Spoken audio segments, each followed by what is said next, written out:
Welcome all of you sauce and gravy lovers out there.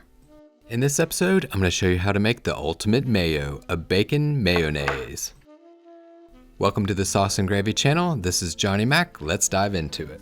Start with frying up some bacon. I'm frying up 5 slices of bacon. You can fry up more if you like. For this recipe, you'll use at least 3 slices of bacon and 1/4 of a cup or 63 milliliters of the bacon grease.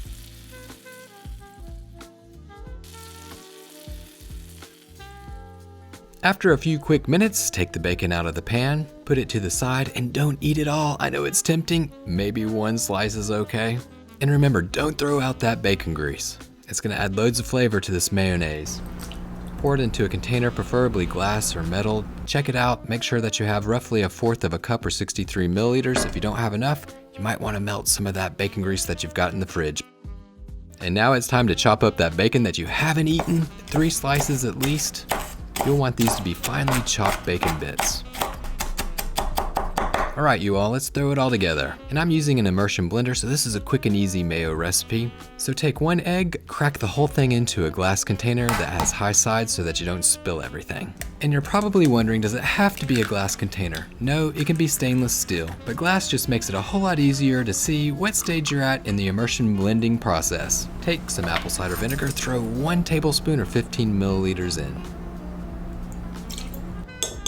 At this point, you'll grab some salt, throw a touch in. Now here's where it starts to become really interesting. You're gonna add the oil. Start off with the bacon grease, 1/4 of a cup or 63 milliliters. And you're probably saying, oh my goodness, he's putting the oil in and he's not whisking or blending. Oh yes, you've seen right. Time to add more oil, dump it on in. Vegetable oil, 1/2 of a cup, 125 milliliters. Let the mixture settle for about a minute and then watch. Magic. Throw in that immersion blender. Keep it on the bottom, let them mix everything on the bottom for about 10 to 15 seconds, and then you can slightly tilt that immersion blender to start incorporating the rest, getting a good emulsification.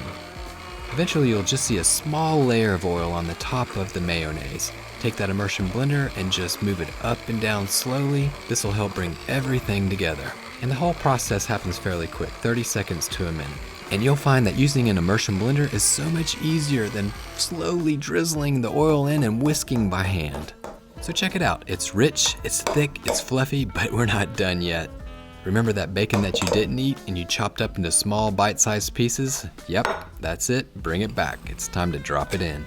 And this is taster's choice. You can add as much or as little as you like. Chow down on this mayonnaise. If there's any left over, which usually there's not, you can store it in the fridge, but just be aware that it'll harden up a little bit harder than the standard mayonnaise. And that's just because of the bacon grease. So whenever you have the pleasure of taking it out to throw it on a burger, a sandwich, to dip those fries in it, or just to drink it, oh yes, it's that good, but you'll want to let it sit out for a minute before you use it. And that's how you make a bacon mayonnaise. And for your viewing pleasure, check out how delicious this mayo looks going on to this hamburger.